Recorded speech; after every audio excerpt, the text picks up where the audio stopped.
بسم الله نبدأ.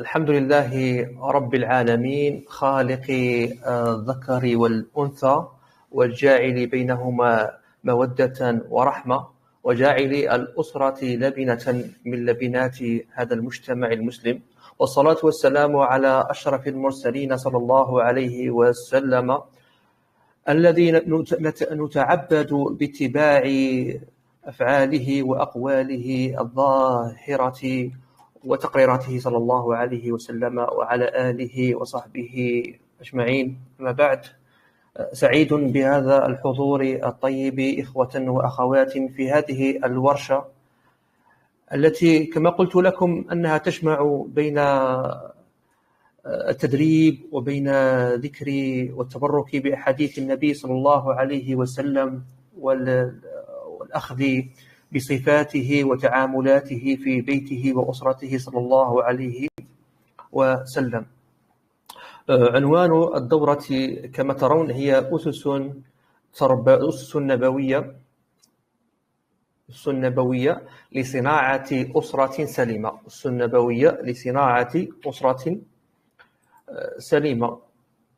طبعا هذه الدورة من تقديم محدثكم أمين حسين، مدرب بمشروع لبنة، ومحدثكم صاحب تجربة أقول أنها متوسطة في مجال الإعلام. أنا المدير الفني لقناة الآنس ومقدم برامج في نفس القناة لمدة 10 سنوات، يعني من انطلاقتها. كذلك ماستر في العلوم الإسلامية، تخصص عقيدة ومقارنة الأديان، ومدرب وللشرف ضمن مشروع لبنة للتأهيل الزواجي.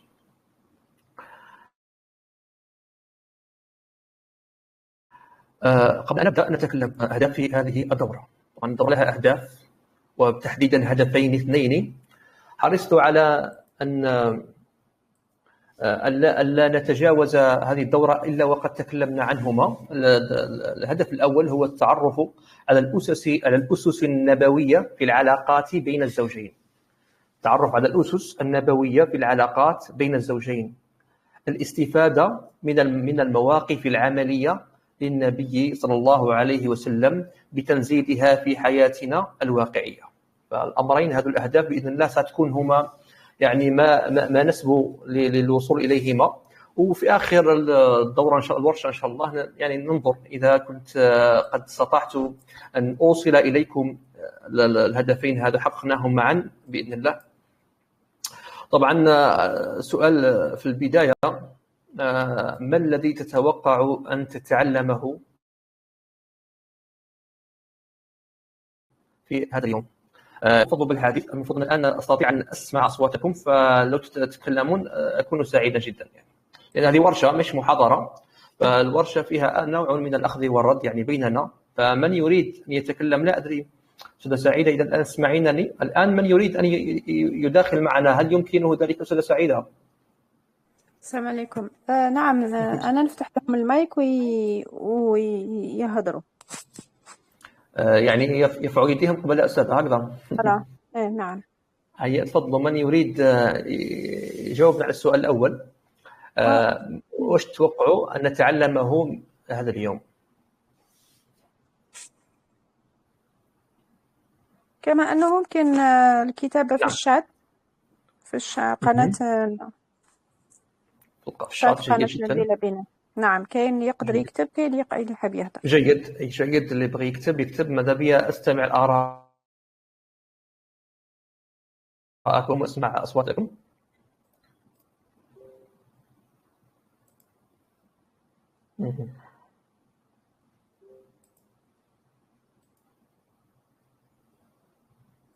جيد. ما حتى الآن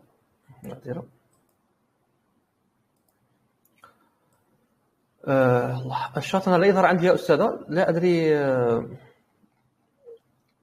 الشات راهو في هذيك تاع الشات نادي لبنة.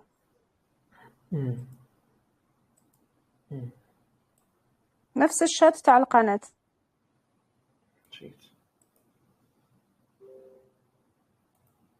جيد. الآن يظهر عندي. هذا إجابة تقول الأخت: كيف أدير بيتي بما يرضي الله؟ جيد. هل من توقعات أخرى؟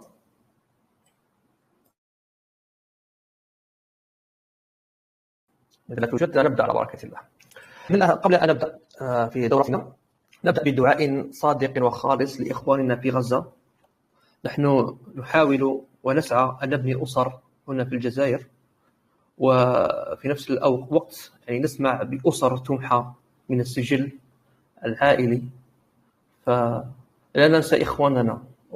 بل هذا العمل اللي نقوم به يا جماعة هو واحد من المشاريع اللي فيها نصرة لإخواننا على المدى الطويل. إن صناعة الأسرة المسلمة، صناعة الزوج الصالح، صناعة الزوجة الصالحة هو نوع من السلاح الذي تحتاجه الأمة مستقبلا، لأن الأسرة السعيدة تنشئ نشأ طيبا. هذا النشأ الطيب هو الذي هو بذور لنهضة الأمة ولتفوقها ولنصرها بإذن الله. هذا عن إخواننا في غزة. في دورة اليوم بإذن الله عندنا محورين. المحور الأول أسس نبوية في صناعة الزوجة الصالحة، والمحور الثاني أسس نبوية في صناعة الزوج الصالح. فالمحورين هذا المحورين راح يكونوا هما يعني مجمل حديثنا إن شاء الله. فنبدأ بالمحور الأول. المحور الأول وهو الأساس الأول في هذه الأسس، راح يكون في 5 أسس إن شاء الله. نبدأ بالأساس الأول. أنا عنونته بحب منثور في جنبات الدور. حتى يعني هذا الآن موجه للزوج، حتى الزوج هذا الذي يريد أن تكون زوجته يعني زوجة عظيمة، فجيد أن ينشر الحب. لذلك نذهب مباشرة إلى حديث عائشة رضي الله عنها. قالت: ما غرت على نساء النبي صلى الله عليه وسلم إلا على خديجة، وإني لم أدركها. أنتم تعلمون أن خديجة رضي الله عنها ماتت قبل أن يتزوج النبي صلى الله عليه وسلم مع عائشة. رغم هذا كانت عائشة رضي الله عنها ما تغيرش من نساء النبي صلى الله عليه وسلم كما تغير من خديجة. هذا علاش؟ السؤال علاش كانت سيدة عائشة تغار من خديجة؟ نكمل الحديث. قالت: وكان رسول الله صلى الله عليه وسلم إذا ذبح الشاة يقول: أرسلوا بها إلى أصدقاء خديجة. قالت: فأغضبته، يعني عائشة أغضبت النبي صلى الله عليه وسلم، فأغضبته يوما فقال خديجة، فقلت خديجة تستفهم. خديجة يعني أنت هذه خديجة ما زلت تذكرها؟ تكلم النبي صلى الله عليه وسلم فقال صلى الله عليه وسلم: إني قد رزقت حبها. هذا الحديث فيه بزاف فوائد. فائدة الأولى أن النبي صلى الله عليه وسلم ظل مخلصا لخديجة رغم وفاتها، ومن إخلاصه لها حتى أنه شوفوا أن صديقات خديجة وأصدقاء خديجة كان النبي صلى الله عليه وسلم يزورهن، وكان صلى الله عليه وسلم إذا ذبحت الشاة يرسل إليهم إكراما لهم. شغل يفرح أصحابة خديجة. علاش؟ حتى يشعر هو أن نوع من الوفاء الخديجة، يعني الحب تجاوز الحد. يعني مشي النبي صلى الله عليه وسلم عاشت صاي قال لخديجة الآن توفت أنسى خديجة أو لا أتذكرها فقط، لا، هو النبي صلى الله عليه وسلم أحسن إلى صديقاتها من باب حبه صلى الله عليه وسلم لها. حتى أن السيدة عائشة رضي الله عنها، وهنا في خلاف بين رواة الحديث وبين علماء السيرة من هي المفضلة، هل هي خديجة ولا عائشة؟ احنا مش بابنا هذا، قيل خديجة وقيل عائشة. حتى أن عائشة كانت تشوف المنافس تاعها للنبي صلى الله عليه وسلم هي خديجة. فهذا لشدة صلى الله عليه وسلم، لشدته حبه لها وذكره لها وإحسانه لمن كانت علاقته معها طيبة. حتى لما هاي الآن قالت لها عائشة، قالت لها خديجة، يعني ما زلت تذكر خديجة، ما زلت تحسن إلى أصحاب خديجة، يعني خديجة هذه بالدرجة تاعنا ما خرجت من حياتك، ما زلت في حياتك. فقال النبي صلى الله عليه وسلم: إني قد رزقت حبها. وحب النبي صلى الله عليه وسلم كان موزعا على جميع نسائه صلى الله عليه وسلم، لكن يتفاوتون في الحب. وخديجة وعائشة كانت من أحب النساء النبي صلى الله عليه وسلم بعد خديجة، حتى أن الصحابة رضي الله عنهم كانوا يعرفوا هذه المعلومة. فالحديث الثاني يتكلم في النقطة هذه. هذا رواه عروة بن الزبير رضي الله عنهما يقول: كان المسلمون قد علموا حب رسول الله صلى الله عليه وسلم. وهنا وقفة. مجتمع الصحابة هو مجتمع محافظ، صحيح؟ مجتمع محافظ، مجتمع يعني فيه من الحياة، فيه من الغيرة. لكن تخيلوا في وسط هذا المجتمع الصحابة والمسلمون في ذاك الوقت كلهم، النقلة الأولى معظمهم علموا أن النبي صلى الله عليه وسلم يحب عائشة حبا كبيرا، مع أن النبي صلى الله عليه وسلم كان عادلا بين زوجاته صلى الله عليه وسلم. لكن الحب صعب أن الإنسان يكون عادلا في الحب، لأنه لا نتكلم عليه في النقطة هذه، أنه لا يملك قلبه صلى الله عليه وسلم وغير النبي صلى الله عليه وسلم. فكان الصحابة لما علموا حب النبي صلى الله عليه وسلم لعائشة، فإذا كان عند أحدهم هدية يريد أن يهديها إلى رسول الله صلى الله عليه وسلم أخرها. النبي صلى الله عليه وسلم كان كل ليلة يبيت عند واحدة من زوجته صلى الله عنه هنا. فكان الصحابة مثلا إذا حبوا يعطوها هدية، ونقول مثلا بيت عند حفصة ولا عند جويرية ولا عند غيرهم من أمهات المؤمنين، يخلوها عندهم حتى يكون في بيت عائشة، فيبعث بها إلى رسول الله صلى الله عليه وسلم وهو في بيت عائشة. وهذا الحديث فيه فائدة العجيبة هذه، أن النبي صلى الله عليه وسلم حبه لعائشة يعني صار على لسان الصحابة وعلمه الصحابة، لذلك كانوا يتخيرون الوقت الذي يكون فيه في بيت عائشة رضي الله عنها. عن عائشة كذلك رضي الله عنها قالت: كان رسول الله صلى الله عليه وسلم يقسم من القسمة، يقسم فيعدل ويقول: اللهم هذا قسمي فيما أملك فلا تلمني فيما تملك ولا أملك. حديث عظيم جدا يدل على معنى الحب. أنا قبل أيام كنت شاهدت فيديو هكذا في إحدى القنوات، وكان حوار بين شاب وفتاة يتكلموا في قضية التعدد والعدل بين الزوجات، وكانت هذه المرأة فيها نوع من الجرأة، وتخاطب ذاك الشاب قالت له باللي في المعنى تاعها باللي صح ربي أباح التعدد وكذا، لكن ألا تعدلوا، يعني وأن لا تعدلوا بمعنى العدل هذا شرط. فما دام الإنسان ما يستطيع العدل، فكرة التعدد أصلا فكرة خاطئة. ولكن أنا أخطأت في المعنى تاعها، لأن العدل المراد به هنا العدل في العمل، في الحقوق، في الواجبات، هذا هو العدل. لكن أمر القلوب يملكها الله. لها النبي صلى الله عليه وسلم وش قال؟ قال: اللهم هذا قسمي، يعني هذا قسمتي، لما يقسم بين زوجته فيما أملك. الذي أملك هو الأمور الظاهرة، مثلا كالحجرات، مثلا درجة عبد المصاريف وغيرها من الأمور هذه، لكن لا يملك قلبه. قال: فيما تملك ولا أملك. الآن سؤال للإخوة والأخوات ممن يشاهدون الآن، سؤال: كيف ننثر الحب في بيوتنا؟ كيف ننثر الحب في بيوتنا؟ أسعد بالاستماع إلى آرائكم. هناك مشكلة في الصوت. أنتم الآن أخي تسمعون الآن؟ أخي صوتي مسموع عندكم؟ الآن أنتظر إجاباتكم إذا عندكم إجابة. كيف ننصر الحب في بيوتنا؟ احنا استمعنا لنماذج النبي صلى الله عليه وسلم، فإذا عندكم إضافة في النقطة هذه، وإلا نتجاوزها إلى ما بعدها.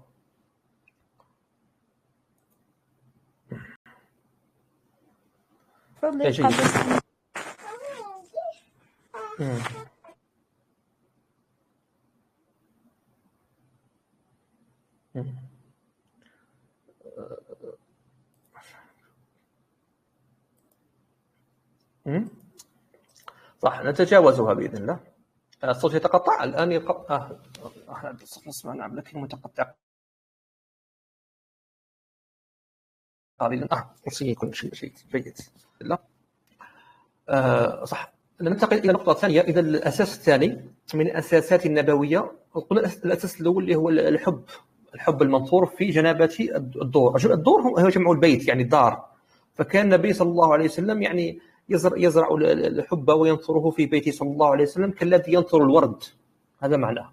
الأساس الثاني وهو أساس مهم، وهو مشاركة أهل البيت وخدمتهم. مشاركة أهل البيت وخدمتهم. عن عائشة رضي الله عنها قالت: ما كان رسول الله صلى الله عليه وسلم إلا بشرا من البشر، كان يفلي ثوبه ويحلب شاته ويخدم نفسه. وقالت رضي الله عنها: كان رسول الله صلى الله عليه وسلم يخيط ثوبه ويخصف نعله، يعمل ما يعمل الرجال في بيوتهم. رواه ابن حبان. الآن نشرح الحديث ثم نتناقش فيه بإذن الله.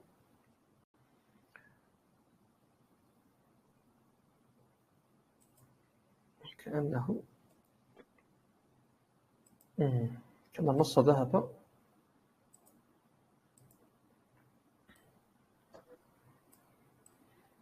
رحنا النص معذرة. هنا الفكرة في الحديث هذا أن النبي صلى الله عليه وسلم يعني كان له دور في بيته. لم يعش كالملك يأمر وينهى فقط، بل كان له دور صلى الله عليه وسلم. فكان كما قالت عائشة: كان رسول الله صلى الله عليه وسلم إلا بشرا من البشر. بشرا من البشر يعني النبي صلى الله عليه وسلم في معاملته مع زوجاته كان ينسي عنها. بعض الأزواج للأسف الشديد لما يكون في أهله مثلا نقولوا إنسان أستاذ، فيجيب القلب أستاذ يعامل زوجه كأنها تلميذة في البيت، ولا يعني يستحضر مع ذيك النياشين هذيك ويتعامل ببعض النوع من العلية. النبي صلى الله عليه وسلم هو خير الخلق، وهو رسول الله صلى الله عليه وسلم، وحاكم زمانه صلى الله عليه وسلم، وسيد قومه. ومن إذا أشار إلى الصحابة بأمر قال روحوا يذهبون دون أن يراجعوه أو يتأخروا عن أمره. رغم هذا كان في بيته صلى الله عليه وسلم بشرا من البشر. كان يفلي ثوبه يفلي يعني لما الثوب يلصق في بعض الأشياء. الآن يكثر كثيرا يقول الصوت يتقطع والله.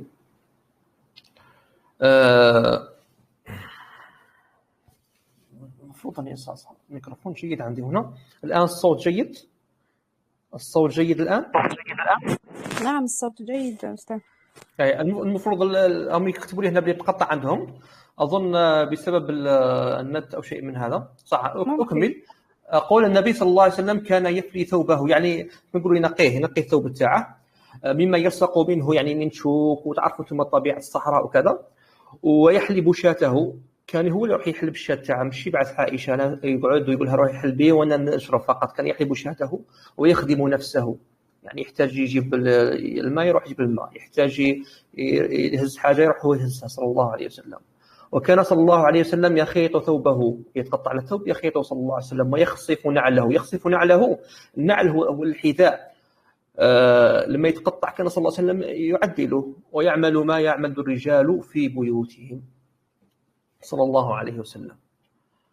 الحديث الثاني: سئلت عائشة رضي الله عنها قالت: ما قيل لها ما كان النبي صلى الله عليه وسلم يصنع في بيته؟ قالت: كان يكون في مهنة أهله، فإذا حضرت الصلاة خرج إلى الصلاة. كان في مهنة أهله، فإذا حضرت الصلاة خرج إلى الصلاة صلى الله عليه وسلم. حديث رواه البخاري. السؤال، وأنتظر تفاعلكم خاصة من الإخوة الرجال: هل أنت مستعد أن تخدم زوجك؟ أنا أنتظر. السلام عليكم. عليكم السلام ورحمة الله وبركاته، حياك الله. كيف الأحوال الكريم؟ لا بأس. والله بخير الحمد لله. تفضل أخي سامي. اللهم لك الحمد، اللهم علمنا بما ينفعنا وانفعنا بما علمتنا وبارك وزد في علمنا إنك أنت العليم الحكيم. السؤال مطروح، هل أنت مستعد أن تخدم زوجك؟ عادي، ولم لا؟ خدمة الزوج إحنا قدوة الرسول صلى الله عليه وسلم، سواء في فعله أو أقواله أو في كل شيء، فلذلك هذا الأمر طبيعي أن الزوج يخدم زوجته. جميل جدا، هذا وجهة بارك الله. نظر. جميل جدا، بارك الله فيك. جميل جدا. هي الفكرة هي أننا لا نرى يجب أن لا نرى أن خدمة الزوج لزوجه شو تطيح منه ولا بالعكس. هي ترفع منه، لأن النبي صلى الله عليه وسلم هو الذي يربينا ويعلمنا معنى. نعم نعم، بارك الله فيك. الإشكال أن في هذا المجلس، في هذه الورشة، نحرص على استقاء القيم من سيرة النبي صلى الله عليه وسلم. احنا ندو من عند النبي كيفاش عاش وكيفاش تعامل. المجتمع فيه إيجابيات وفيه سلبيات، ما الإيجابيات نأخذ بها، والسلبيات التي تتعارض مع حياة النبي صلى الله عليه وسلم نرميها بدون نقاش. الله يبارك فيك، جزاك الله خير. الآن نعم. قبل الكلام كان واحد في مختصر القول والفائدة تاعو، أعرابية تشكر الزوج تاعها. قالت إذا دخل البيت فهد وإذا خرج أسد.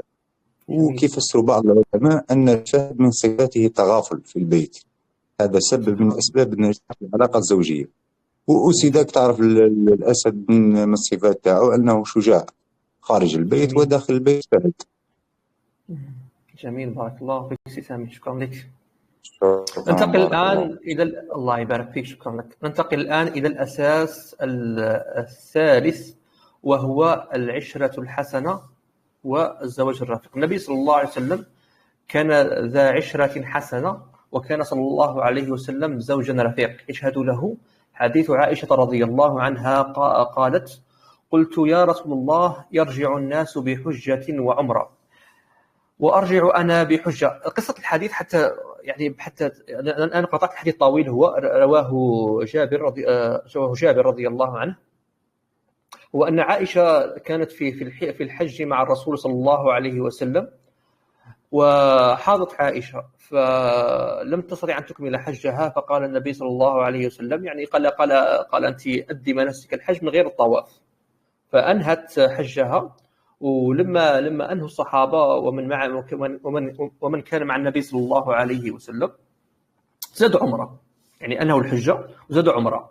عائشة لما طهرت راحت درت الطواف وشفت باللي الناس زادوا عمره وهي درت غير حجة، فجاء الحديث هذا فقالت: يرجع الناس بحجة وعمرة وأرجع أنا بحجة. الناس كامل دو حجة عمرة، أنا ندير حجة وحدها. فقال النبي صلى الله عليه وسلم، قال اذهب يا عبد الرحمن فأعمرها التنعيم، اذهب بأختك يا عبد الرحمن فأعمرها بالتنعيم. عبد الرحمن هو عبد الرحمن بن أبي بكر رضي الله عنه، الصحابي المعروف، وهو أخو عائشة. فالنبي صلى الله عليه وسلم يعني أمره أن يذهب بعائشة باش تجيب عمرة تاعها، فأعمرها من التنعيم. قالت رضي الله عنها: فاعتمرت بعد الحج. يقول عبد الرحمن، هذا الجملة الأخيرة تعليق الصحابي الجليل عبد الرحمن رضي الله عنه بن أبي بكر، قال: كان رسول الله صلى الله عليه وسلم رجلا سهلا، إذا هويت شيئا تابعها عليه. كان رسول الله صلى الله عليه وسلم رجلا سهلا في التعامل. إذا هويت أي عائشة، يعني إذا أرادت عائشة هوات حاجة، درجة نقول له هوات حاجة، أرادت شيئا تابعها عليه، يعني أعطاها ذاك الشيء. فلما طلبته عائشة رضي الله عنها تابعها في هذا الأمر. فمعنى رجل سهل عكس الشجاع. السهل معنى لما تطلب منه شيء، إنسان سهل لما تطلب منه شيء ما يردكش. هذا الطبع تاعه. حتى قيل في البيت الشعري: حتى لولا التشهد لكانت لاؤه لاما، لولا التشهد لكانت لاؤه نعم. فلا يقول لا إلا في التشهد. طبعا هذا فيه ضوابط راح نتكلم عليها إن شاء الله. هذا الحديث الأول. الحديث الثاني: قال سعد بن أبي الوقاص رضي الله عنه: استأذن عمر على رسول الله صلى الله عليه وسلم وعنده نسوة من قريش يكلمنه ويستكثرنه عالية أصواتهن على صوته. متخيلين المشهد؟ تخيلوا معي المشهد مليح. بلي سيدنا عمر رضي الله عنه يدخل على النبي صلى الله عليه وسلم، وعند النبي صلى الله عليه وسلم نسوة، مجموعة نساء من قريش يكلمنه، يتكلموا معه ويستكثرنه، يكثروا عليه بالكلام، عالية أصواتهن على صوته. فلما استأذن عمر قمنا فبادرنا الحجاب، ناضوا فبادرنا الحجاب، فأذن له رسول الله صلى الله عليه وسلم، فدخل عمر ورسول الله صلى الله عليه وسلم يضحك، فقال عمر: أضحك الله سنك يا رسول الله. قال النبي صلى الله عليه وسلم: عجبت من هؤلاء اللاتي كن عندي، فلما سمعنا صوتك ابتدرنا الحجاب. فلما سمعنا صوتك ابتدرنا الحجاب. نقول الحديث ونشرحه حبة حبة. هو سيدنا عمر دخل على النبي صلى الله عليه وسلم وكان عنده النساء يكلمنه ويستكثرنه، يعني سقس النبي صلى الله عليه وسلم ويستكثرنه، يعني يطلبن منه المزيد، يعني يقول باغي يدوا لك أحكام الوقت. وعالية أصواتهن على صوته. هذو صحابيات، ما هوش قال أي نساء، صحابيات وكذا، لكن لما عادته عدد كثير فأصواتهم تتداخل بينهن حتى علت أصواتهن على صوت النبي صلى الله عليه وسلم. استأذن عمر، فلما استأذن عمر قمنا فبادرنا الحجاب. وش معناته؟ يعني ناضوا باش يلبسوا الحجاب، هما كانوا أصلا الحجاب تاعهم. الحجاب المراد به يعني شغل دخلوا حجرة ولا تغطوا بلاصة معينة في بلاصة معينة، يعني تخفاوا على سيدنا عمر. فأذن له الرسول صلى الله عليه وسلم، فدخل عمر رضي الله عنه. فلما دخل الرسول صلى الله عليه وسلم كان يضحك، تعجب عمر، قال: أضحك الله سنك يا رسول الله. فقال النبي: عجبت من هؤلاء اللاتي كن عندي، فلما سمعنا صوتك ابتدرنا الحجاب. شغل راحوا تخباوا عليك. فقال عمر رضي الله عنه: أنت أحق أن يهبن يا رسول الله.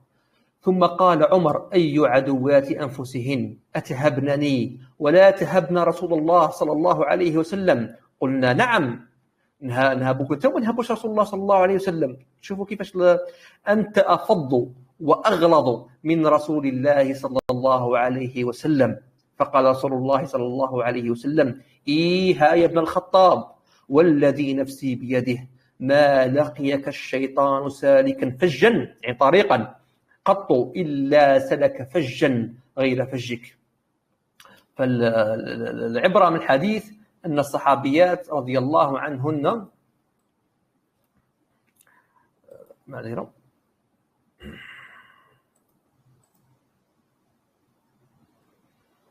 لا يوجد صوت، الصوت يتقطع. أظن مشكلة الإنترنت، أنا الصوت عندي اسمه كذا، الباقي أنه جيد.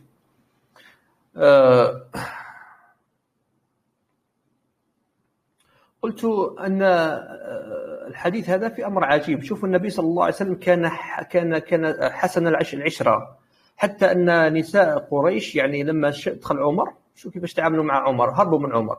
فلما لما عمر قال لهم كيفاش هربتوا مني وهبتوني وهبتوا رسول الله صلى الله عليه وسلم؟ قالوا: نعم، لأنك أفض وأغلظ. من الأفض يعني من الفظاظة، أفض من الفظاظة وأغلظ من الغلظة. فكان سيدنا عمر كان عنده نوع من الشدة على الحق. النبي صلى الله عليه وسلم كان مع أنه يعني قويا في الحق، إلا كان صلى الله عليه وسلم لين في التعامل، حتى أن نساء قريش أخذنا يعني الكلام معه صلى الله عليه وسلم.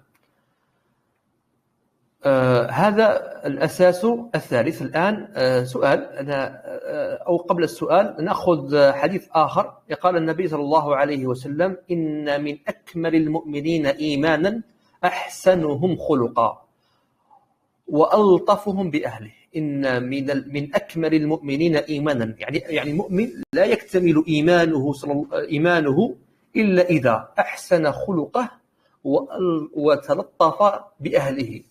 الأهل المراد به هنا الزوجة والأولاد والأهل عموما، لكن يعني زوجة من باب أولى، ثم الأولاد والذين بعدهم.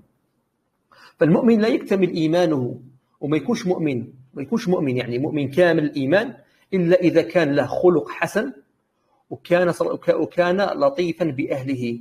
واللطف هو الفعل الخفي، الفعل الحسن الخفي، الفعل الحسن الخفي هذا يسمى لطف.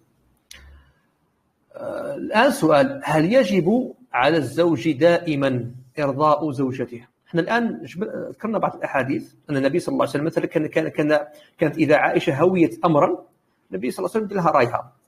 فهل يجب على الرجل أنه دائما يدير رأي مرته؟ تفضلوا.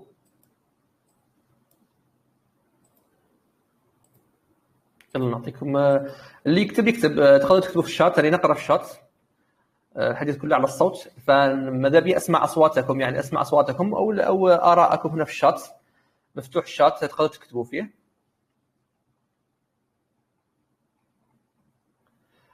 حتى اللي مش عارف راه الشات في المنشور تاع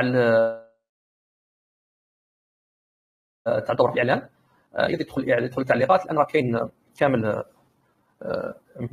جيد. لا ماذا بيكون في نوع من التفصيل، يعني أسعد لو يكون في نوع من التفصيل.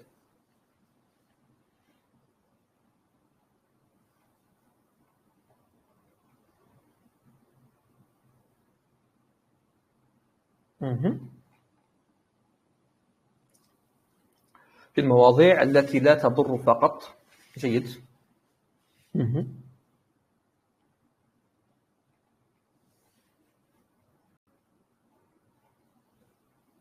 يلا شباب يلا.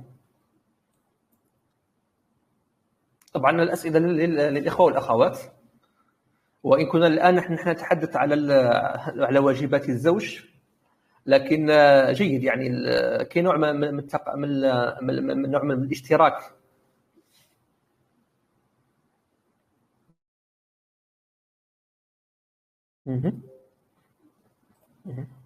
نعم، في الأمور التي لا تضر لا دين لا خلق. جيد. على حسب الموقف، إن لم يكن فيه ضرر يجبر بخاطرها ولا شخص. نعم، في الأمور التي تضر لا دين ولا خلق. جيد أستاذة سامية. جيد. ناخذ رأيين ونستكمل إن شاء الله.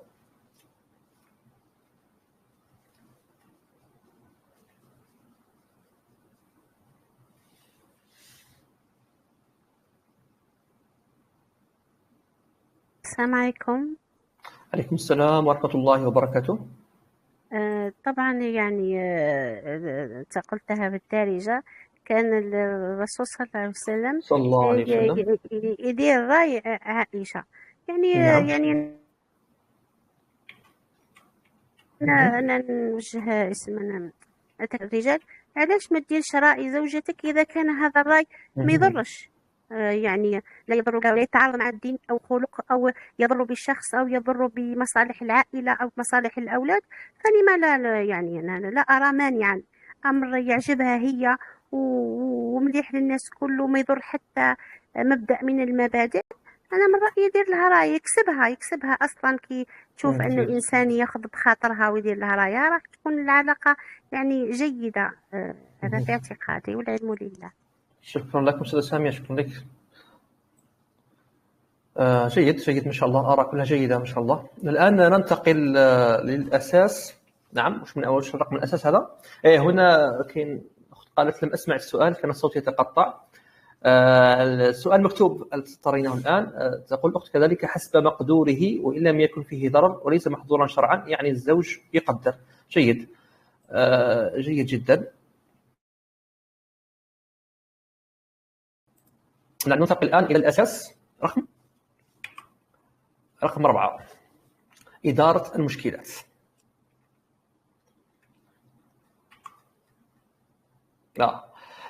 طبعا من المشكلات التي غالبا تقع بين الزوجين، وهي وقعت في زمن النبي صلى الله عليه وسلم، عندنا مشكلة غضب الزوجة، وكاين مشكلة ثانية يتعلق بالغيرة، غيرة الزوجة. غالب يعني أقول أن مما يصدر من الزوجة يعني الأمرين هذو. فالنبي صلى الله عليه وسلم عالجها طبعا، والنبي كما قلنا كما قالت عائشة كان بشرا كالبشر صلى الله عليه وسلم. وهنا بشر كالبشر يعني في معاملته لعائشة. يعني الآن نتكلموا شيء في الغضب، تشوفوا كيفاش كان النبي صلى الله عليه وسلم يعني شو نقول بسيطا، يعني كان حقيقة يعني بشرا وسهل في التعامل. في الغضب كان حديث المفروض تعرفونه، هو حديث عائشة رضي الله عنها قالت استأذن أبو بكر فدخل. قبل الحديث هو حدث مشكلة بين النبي وعائشة، كأن عائشة غضبت من النبي صلى الله عليه وسلم، وقالت استأذن أبو بكر فدخل أبوها، فسمع صوت عائشة عاليا على رسول الله صلى الله عليه وسلم، فقال يا ابنة أم رومان، وتناولها ليلطمها، فأمسكه رسول الله صلى الله عليه وسلم وقال مهلا يا أبا بكر. فخرج أبو بكر مغضبا، فقال رسول الله صلى الله عليه وسلم كيف رأيتني أنقذتك من الرجل؟ ثم إن أبا بكر عاد فاستأذن. بعد مدة يوم يومين أو أكثر، ثم إن أبا بكر عاد فاستأذن فوجده يضحك معها، رسول الله يضحك مع عائشة، فقال يا رسول الله أشركاني في سلمكما كما أشركتماني في حربكما. نعلق عليه بشكل سريع.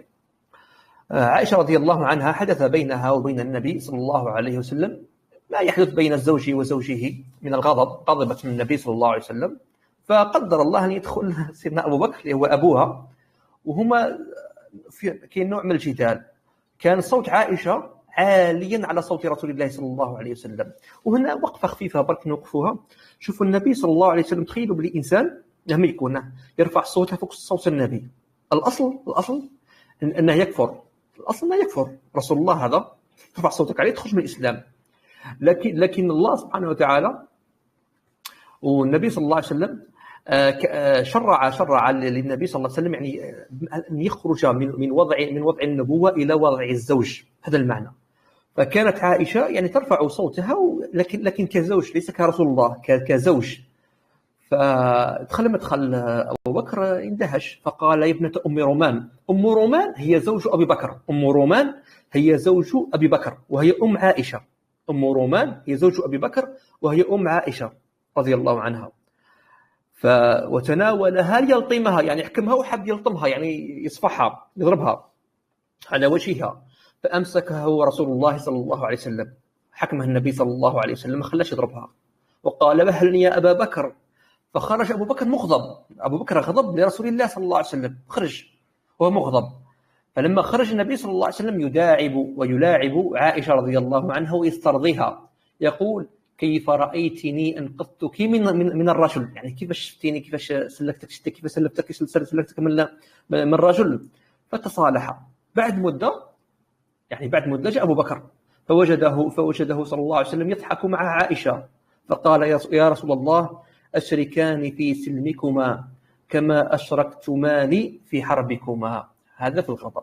شوف النبي صلى الله عليه وسلم من الفائدة كيفاش استغل الفرصة. الإخوة المتزوجون، شوف النبي صلى الله عليه وسلم كيفاش استغل فرصة كون هذه الفرصة بين أبو بكر وعائشة، وتدخل وبعد أصلح المشكلة معها.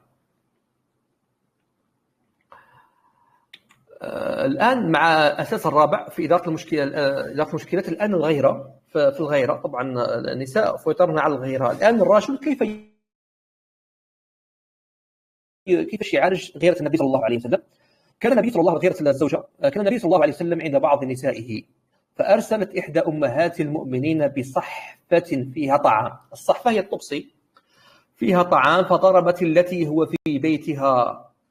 في بيتها يد الخادم، فسقطت الصفحة فانكسرت.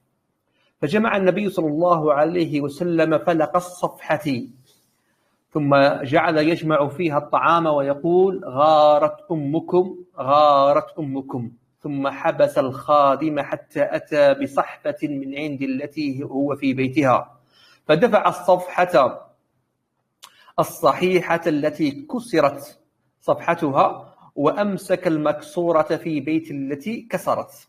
نشرح الحديث بالدرجه باش يتبين المعنى تاعه. هذا النبي صلى الله عليه وسلم كان عند واحده من زوجاته رضي الله عنها، والراوي هنا لم يذكر الحديث، وان كان كاين روايه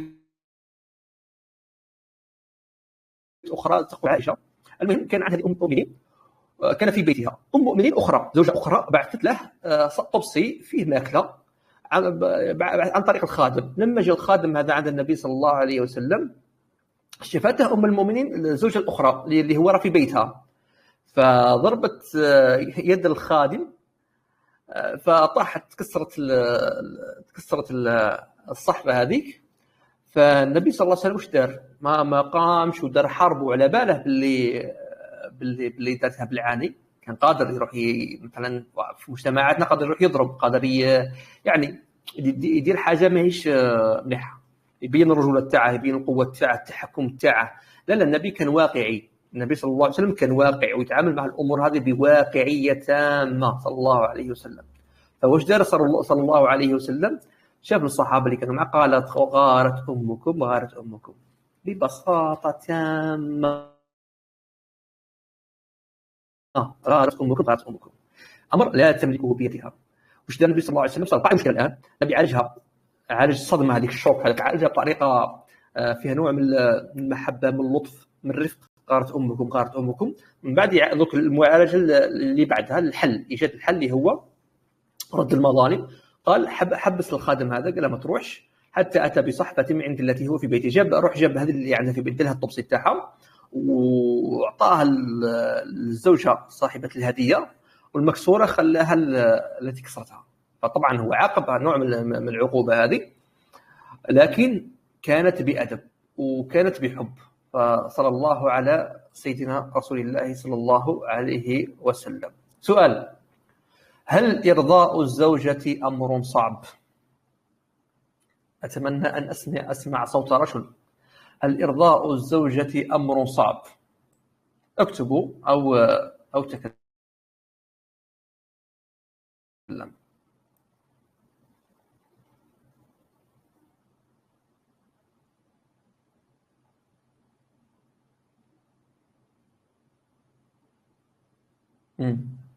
جيد. أسهل شيء إرضاء الزوجة. جيد، بل من أسهل ما يكون. جيد.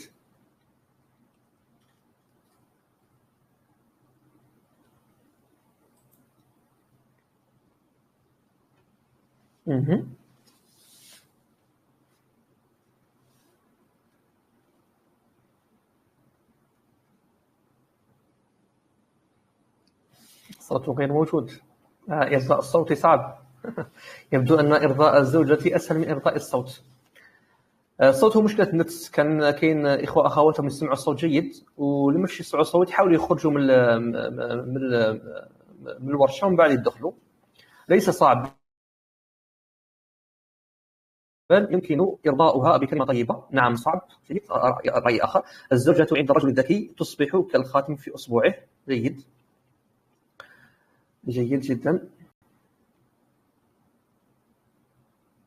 هو لو تأملنا فعل النبي صلى الله عليه وسلم، لو تأملنا فعله، حل مشكلة الغيرة في الحديث السابق نعاد نقوله، قام بحلين. الحل الأول اللي هو الشوك، الضربة الأولى هذه. غالبا يقول لك إنما الصبر عند الساعة الأولى، هكذا. فالنبي صلى الله عليه وسلم كأنها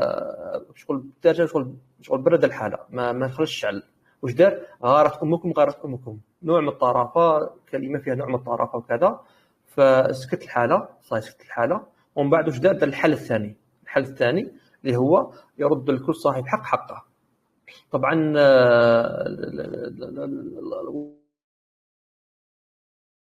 والغضب، شوف النبي صلى الله عليه وسلم فاش غضب، يعني الفكره هي معرفه طبيعه ولا سبب غضب الزوجه ولا سبب غيرتها، والانسان يعالجها بطريقه ما يكونش فيها نوع من التصادم. بارك الله. هذا يشمل الإجابة على حسب طباع الزوجة وطريقة الزوج في إرضائها. بارك الله فيك. الآن مع الأساس الخامس، وهو شاورهن ولا تخالفهن. الشائع عندنا في المجتمعات المثل اللي ماهوش حكمة، مثل ماهوش حكمة، يقول شاورهن وخالفوهن. وحتى للأسف بعض الناس تجرؤوا وشغل نسبوه للنبي صلى الله عليه وسلم كأن حديث نبوي، وهو لم يصح من أي طريق من الطرق عن النبي صلى الله عليه وسلم. فبالعكس الرجل يشاور زوجته، وإذا كان الرأي تاعها جيد يأخذ به. عندنا حديث مشهور تعرفه كامل، حديث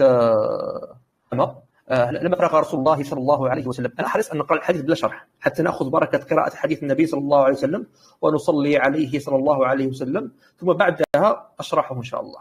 لما فرغ رسول الله صلى الله عليه وسلم من كتابة صلح الحديبية قال لأصحابه: قوموا فانحروا ثم احلقوا.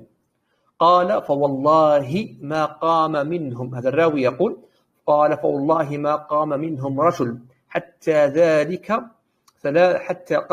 قال ذلك 3 مرات. فلما لم يقم أحد دخل على أم سلمة فذكر لها ما لقي من الناس، فقالت: يا نبي الله أتحب ذلك؟ اخرج ثم لا تكلم أحدا منهم كلمة حتى تنحر بدنك وتدعو حالقك فيحلقك. ففعل. فلما رأوا ذلك قاموا فنحروا، وجعل بعضهم يحلق بعضا حتى كاد بعضهم يقتل بعضا غما. حديث رائع يبين هنا دور السيدة أم سلمة، وقبل دور السيدة أم سلمة كيفاش النبي صلى الله عليه وسلم راح استشارها.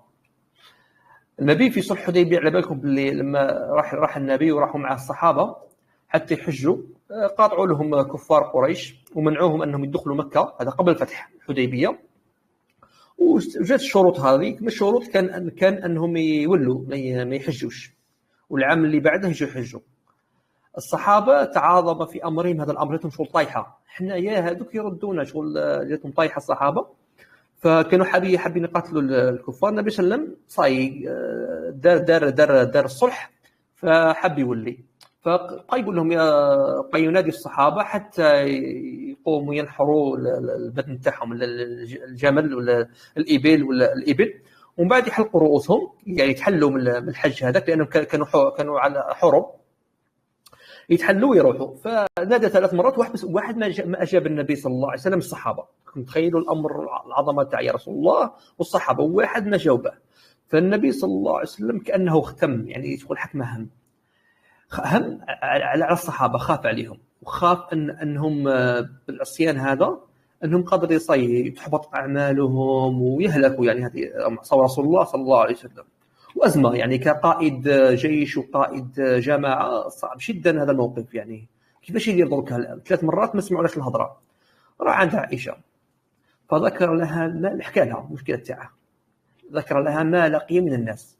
فقالت أم سلمة رضي الله عنها: يا نبي الله أتحب ذلك؟ قالت: لا أسكت، ترضى هذاك الأمر؟ وش قالت له؟ اخرج ما تكلم حتى واحد، اذبح البدن تاعك وادعو للي يحلق لك راسك، احلق راسك. ففعل النبي صلى الله عليه وسلم. الصحابه لما شافوا النبي صلى الله عليه وسلم فعل ذاك الامر صايب، عرفوا باللي النبي صلى الله عليه وسلم لن يتراجع عن قراره، يعني هم ما حبوش يردوا عليه وكذا، باش ممكن النبي يتراجع، نوع من الضغط هذا. لما النبي دار الفعل هذا واللي جاب بنصيحه ومشوره ام المؤمنين سلمة رضي الله عنها، راحوا كاع حلقوا رؤوسهم. شوف الحديث، شوف واش كان عن الصحابه، حتى كاد بعضهم يقتل بعضا. تخيل يحس لكن راسه، لكن من الغم والهم حتى يكاد يذبح بالموس هذاك لما وجدوا من الهم. لكن في الاخير نجحت مشوره ام المؤمنين ام سلمة رضي الله عنها.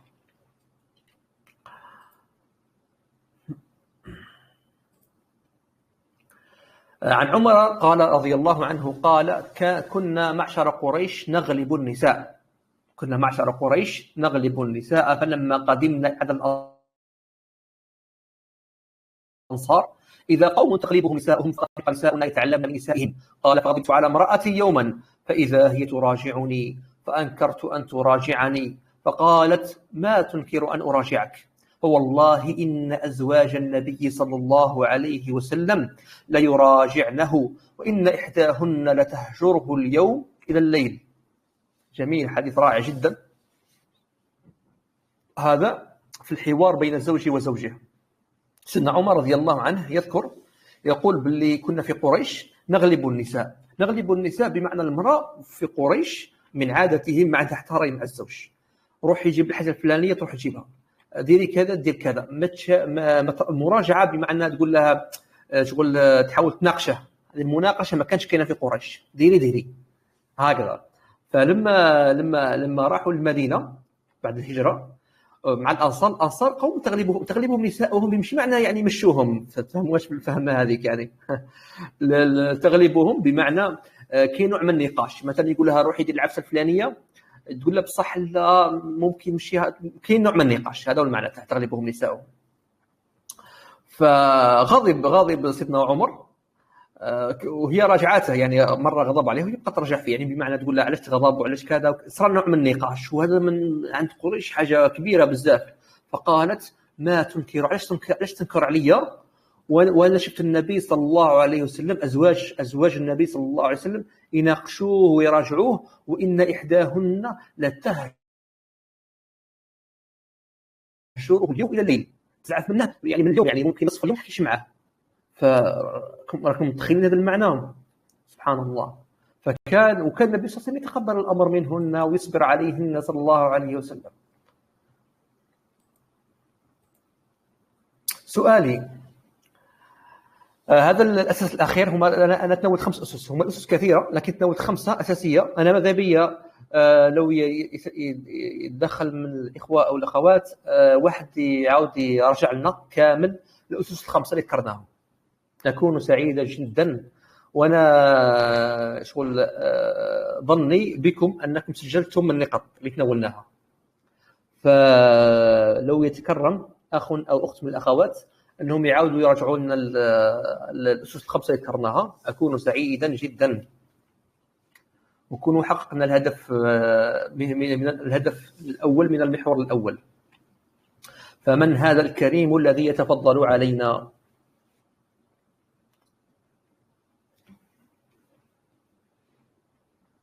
المرأة الحكيمة لا يستغني الرجل عن مشورتها، وتظهر حكمتها من خلال تصرفاتها اليومية وحفاظها على بيتها ومصلحته. أولا، الرجل السوي السليم لا يستغني عن مشورة زوجته، وهذا لتليين العلاقة بينها وإثبات قيمتها عدة، والرأي السديد الصالح يؤخذ به.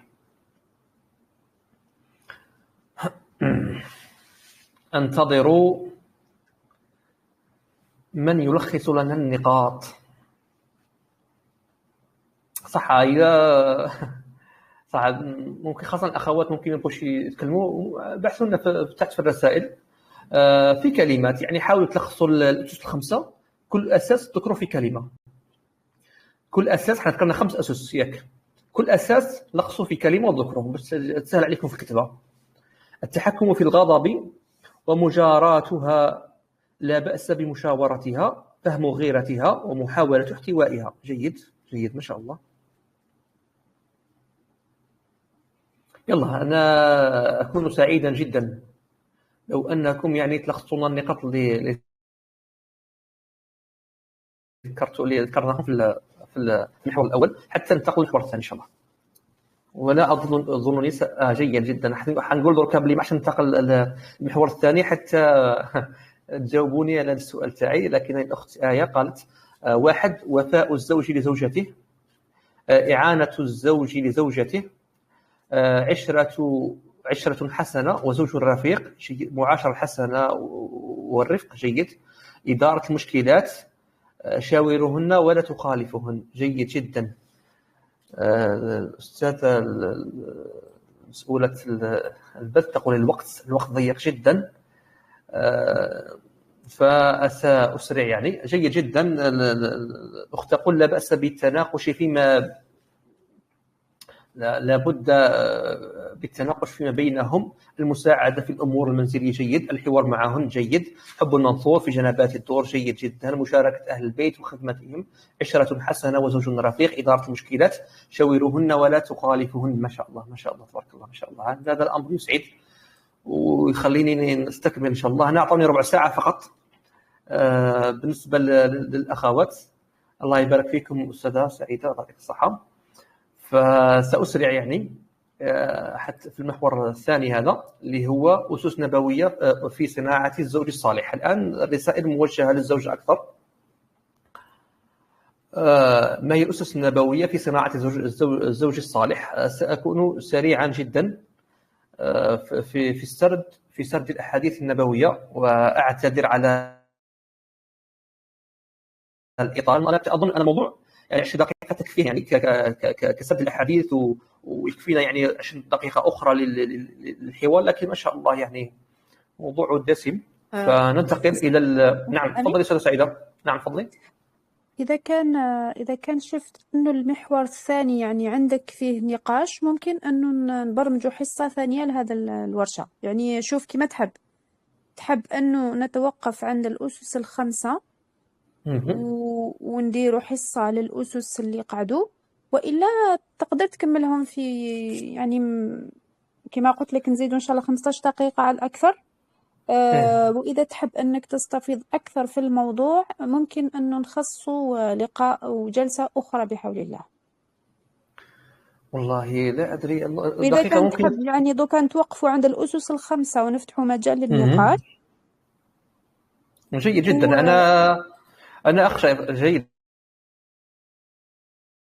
لأن أخشى أن بقي لنا يعني 4 أسس يعني في صناعة الزوج الصالح، وفيها نوع من السرد الحديث النبوية وفتح النقاش فيها، فممكن ندعوها جلسة أخرى أو نفتح. لا أدري إذا هنا في آلية لنفتح. نعم أنه نعم يعني الورشة يعني جدا تفاعلية، وما شاء الله يعني كما يقولوا الحديث شيق، ولذلك يعني أقترح عليك أستاذ أنه يعني نتوقفوا ونفتحوا مجال لبعض سؤال ولا سؤالين على هذا الأسس، ونخليو الباقي في ورشة في جلسة أخرى. يعني نتفق على موعد آخر إن شاء الله لبرمجتها بحول الله، حتى الشغل ما تكونش مزير بالوقت وتاخذ راحتك في الشرح تاعها. جيد جدا. إذا الرأي رأيك أستاذة.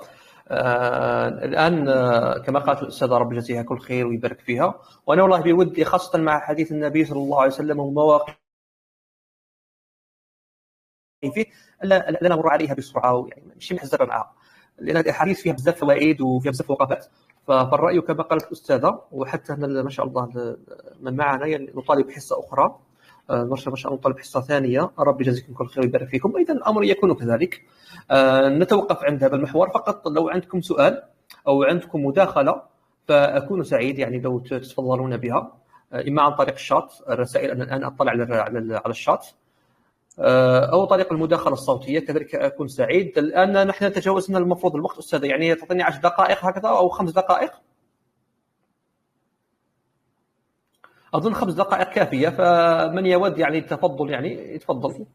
كاين أمر يحيي.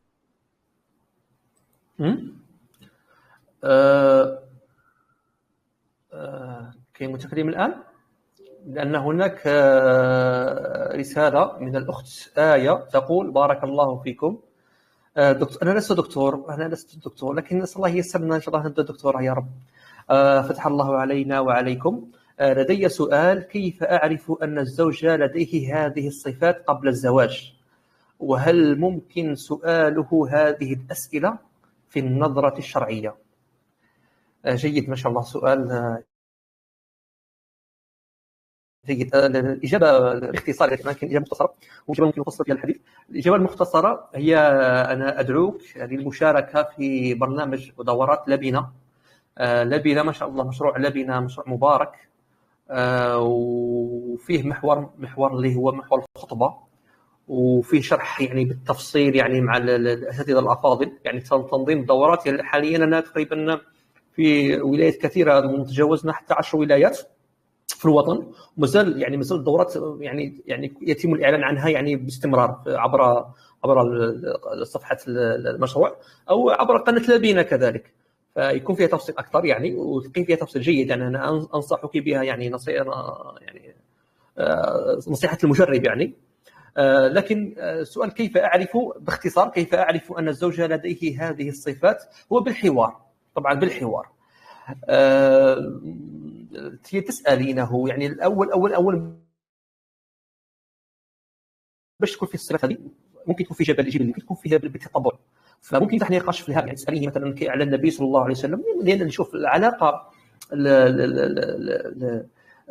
الجلسه النظر الشرعيه ما فيهاش كتالوج معين يعني لازم نقطه كذا النقطه الفلانيه النقطه الفلانيه، هي فيها نوع من الحوار المفتوح. فمثلا ممكن اثناء الحوار بطريقه غير مباشره تساليه عن النبي صلى الله عليه وسلم وعن معاملته لازواجه وانت مدركه لهذه الاسس، فعن طريق الحوار معه وتشوفي رايه كيفاش يجاوبك واسكو عنده اطلاع على الامر هذا واسكو يتعبد الله على فكره هذه الامور، نقول هذا نوع عباده يعني تعامل عباده. ما تخيلوش باللي هذه حاجه يعني خطر العباده، لا هذه داخله في العباده وفي الاقتداء بالنبي صلى الله عليه وسلم. فاذا عندك ادراك بهذه الامور ما شاء الله يعني رجل صالح، صلى الله ان ييسر لنا ولكم الخير يا رب. كاين سؤال اخر او مداخله اكون سعيد، او الا يعني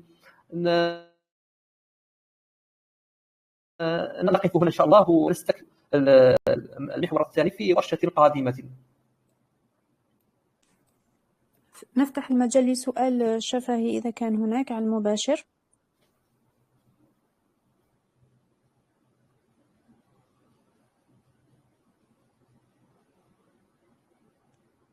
راني فتحت المايك ولكن لم ينتبهوا، يعني فتحت المجموعة من الأفراد بالصح ما مش يهضروا.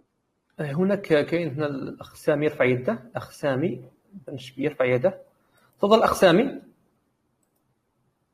السلام عليكم. عليكم السلام ورحمة الله، تفضل. الأخت الكريمة قالت كيف يختار الزوج الصالح. نعم. نقدم لها نصيحة هنايا. أهل العلم قال لك القلوب كالقدور تغلي بما فيها وألسنتها مغارفها، فانتظر الرجل حتى يتكلم فإن لسانه يغترف لك ما في قلبه اعتراف لسانه. جميل ما شاء الله، هذه لازم تعودها ما شاء الله. تفضل يا سامي، عودنا القول. قال لك القلوب كالقدور. القلوب نعم. القلوب القدور تغلي بما فيها وألسنتها مغارفها. نعم. فانتظر الرجل حتى يتكلم فإن لسانه يغترف لك ما في قلبه اعتراف لسانه، يخبرك على طعم قلبه اعتراف لسانه من حلو وحامض وأجاج. جميل ما شاء الله ما شاء الله ما شاء الله، بارك الله فيك سامي. هذه يفتح باب الحوار، أن الإنسان يتحاور مع شخص يعرف يخبرك عن طعم قلبه، تخمامه، يخبرك عن واش راكين في نواياه. الحوار يكشف، الحوار كاشف حقيقة صح. نعم جميل بارك الله فيك سامي. الآن الأخ أو الأخت قابس من نور، تفضل يرفع يده. قابس من نور يرفع يده، تفضل. السلام عليكم. عليكم السلام ورحمة الله، تفضل الأخت. كيف حالك؟ الحمد لله. نعم تفضلي. الحمد لله تفضلك.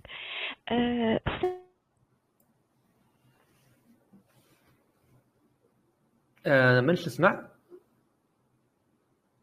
الصوت يقطع عندي، منش نسمع.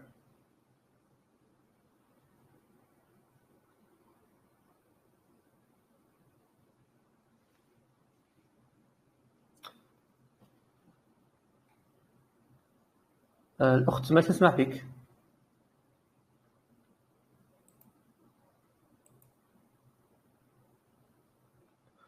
ممكن تقفلي الميكروفون عاود تشعليه لأني مش نسمع. لا يظهر عندي به تكلمي لكن الصوت لا أسمعه. راكم تسمعوا إخوة أخوات؟ نعم مشكل في الصوت. مش الصوت.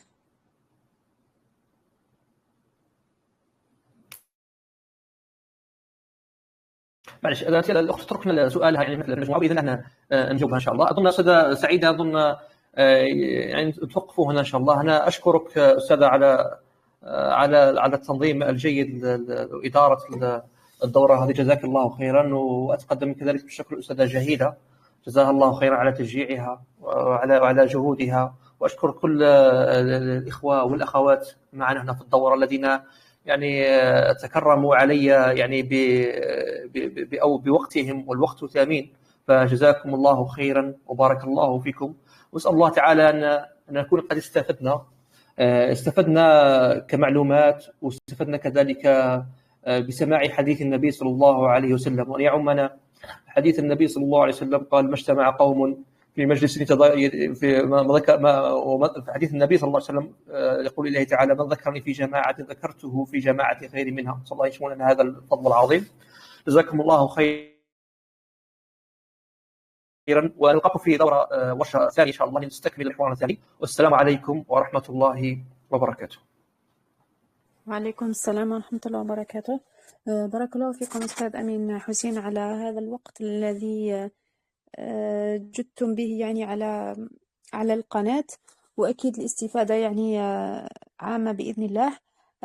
نعم إن شاء الله نتفق على موعد آخر إن شاء الله ليكون الجزء الثاني من الورشة الإلكترونية حول السيرة النبوية في صناعة الأسرة السليمة أو العظيمة كما كان حاب يسميها الأستاذ أمين حسين. نكتفي بهذا القدر، نختم بإذن الله بالدعاء، فنقول: سبحانك اللهم وبحمدك، نشهد أن لا إله إلا أنت، نستغفرك ونتوب إليك. أعوذ بالله من الشيطان الرجيم، بسم الله الرحمن الرحيم. والعصر إن الإنسان لفي خسر إلا الذين آمنوا وعملوا الصالحات وتواصوا بالحق وتواصوا بالصبر. وآخر دعوانا الحمد لله رب العالمين، والسلام عليكم ورحمة الله تعالى وبركاته.